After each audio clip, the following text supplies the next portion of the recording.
La conclusión está en el libro de Segunda de los Reyes, capítulo 5, se va a leer el versículo 13 y el versículo 14. En la lectura está nuestra hermana Arangelis Flores. Leemos bajo la bendición del Padre, del Hijo y del Espíritu Santo. Mas sus criados se le acercaron y le hablaron diciendo: Padre mío, si el profeta te mandara alguna gran cosa, ¿no lo harías? ¿Cuánto más diciéndote, lávate y serás limpio?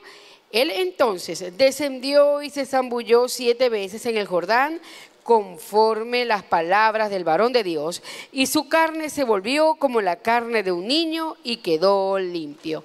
Señor, gracias por esta lectura de tu palabra. Ahora que iniciamos la conclusión de este día, usa, mi Dios, a nuestro pastor Lester, que va a llevar tu mensaje en este momento. Te damos las gracias, Señor. Amén y amén.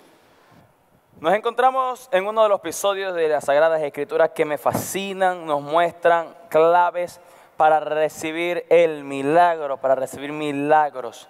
Muchas veces queremos que Dios haga todo, que el Señor haga todo y nosotros no poner de nuestra parte. Y nosotros debemos entender que nosotros tenemos que hacer lo posible y lo imposible lo hace Dios. Eso es algo que nosotros debemos entender. Siempre ante cada milagro el Señor demanda algo que sea posible para Él hacer lo imposible.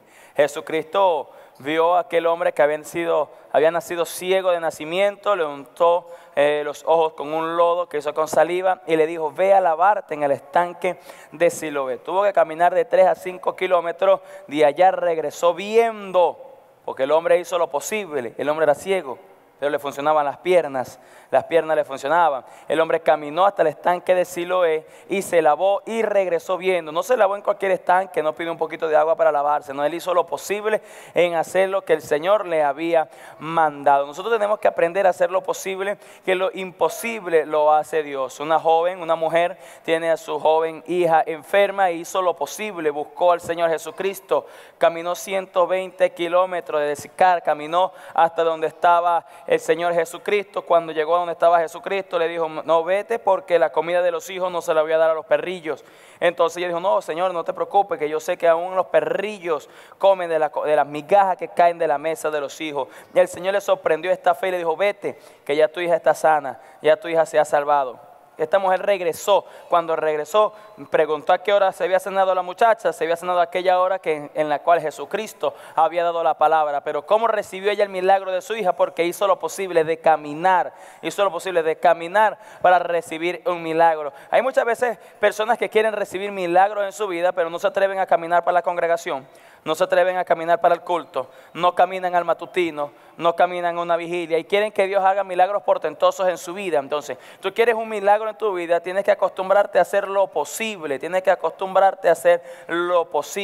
Acá Naamán, dice la Escritura, este hombre era general, este era un hombre valeroso, era un hombre de alta estima ante los jefes lo amaban muchísimo, era un hombre de alta estima ante sus criados, los criados lo amaban muchísimo, incluso los versículos le dicen que los criados se le acercaron al profeta y le dijeron: Padre mío. Al profeta no, quise decir al general Naamán. Se le acercaron al general Naamán y diciéndole: Padre mío. Fíjese esto, para que estos criados se le acerquen a su amo y decirle: Padre mío, es porque lo apreciaban, porque lo amaban. Entonces era un hombre de alta estima, era un hombre amado. Dios lo había utilizado para traer victorias a Siria. Dice que era un varón grande. Cuando dice que era un varón grande, que era un varón famoso.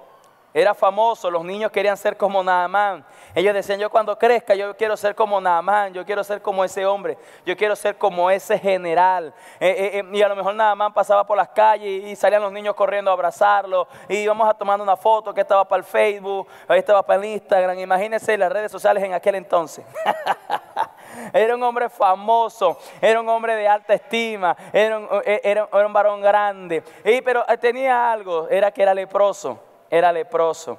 Se le había detectado la lepra, comenzó una comezón, comenzó a rascarse, de repente machucaba unas hojitas, se echaba allí, iba para el doctor de la familia, para el doctor que de repente le dijeron: no, aquel doctor es buenísimo, ¿cuál es el recomendado? Pues resulta que no se sanaba el hombre, no ocurría un milagro en su vida, la lepra se iba extendiendo, la lepra se iba ampliando en su cuerpo, y si algo tiene la lepra es que la lepra destruye, la lepra acaba, dependiendo del tiempo que tenga la lepra en la persona, lo va a destruir destruyendo. Si la persona está totalmente leproso, al tiempo se le cae la nariz, se le caen los labios, se le caen las orejas, se le caen las puntas de los dedos, de manera que la lepra destruye. La lepra tipifica el pecado destruye la sociedad, destruye la familia, destruye hogares, destruye negocios, destruye empresas. Por eso es importante que la lepra del pecado desaparezca. Ahora, este hombre estaba leproso. Dice la Escritura que llegó al profeta, escuchó el consejo de una criada que había venido de Israel, una cautiva que habían traído de Israel. La criada le dijo: mira, en Israel, allá en Samaria,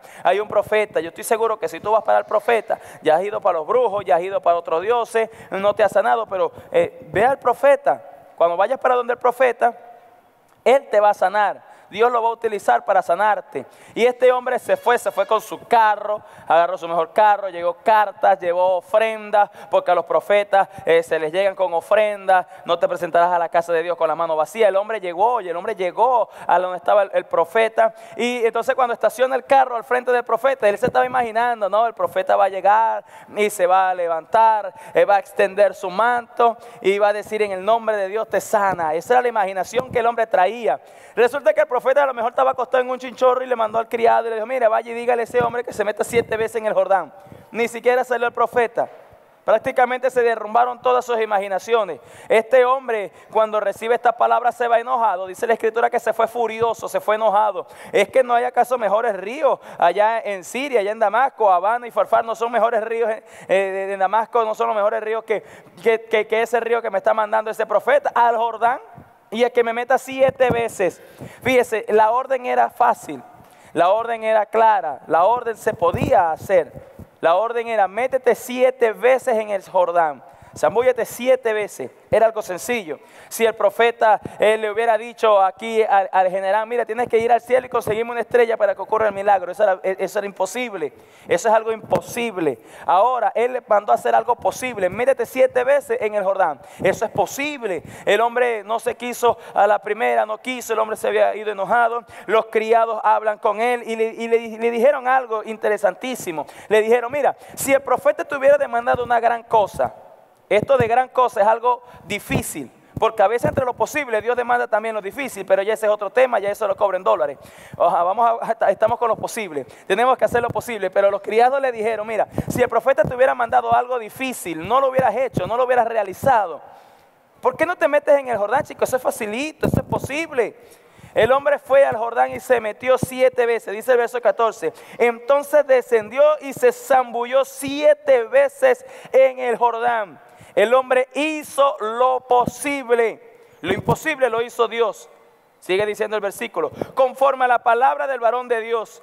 Dice que su carne se volvió como la carne de un niño y quedó limpio. Allí ocurrió el milagro extraordinario, cielito. El hombre hizo lo posible, lo imposible lo hizo Dios. Se zambulló 7 veces en el Jordán, se mojó y cuando salió de allí salió con la carne como la de un niño. Esto es algo impresionante, algo maravilloso. Nosotros cuando hacemos lo posible, Dios hace lo imposible. Yo estoy seguro que tú hiciste lo posible por estar esta mañana en este lugar, en el matutino. Lo imposible lo hará Dios. Cuando llegues a tu casa te vas a dar cuenta de los milagros que el Señor ha hecho en tu familia, en tu provisión, en tu casa, en el lugar de empleo, en el lugar de trabajo, en el campo. Pero tienes que aprender a hacer lo posible. Cuando nosotros hacemos lo posible, el Señor hace lo imposible. De repente tú hiciste lo posible y llegaste hasta este lugar enfermo, quebrantado de salud. Pues de aquí te vas a ir sano. ¿Sabe por qué? Porque eso lo va a hacer el Señor. No lo va a hacer el hermano Lester, no lo va a hacer el pastor Aníbal, no, eso lo va a hacer el Señor. El Señor hace lo imposible. Vamos a movernos entre lo posible para que lo imposible lo haga Dios. Que Dios te bendiga y que Dios te guarde. Y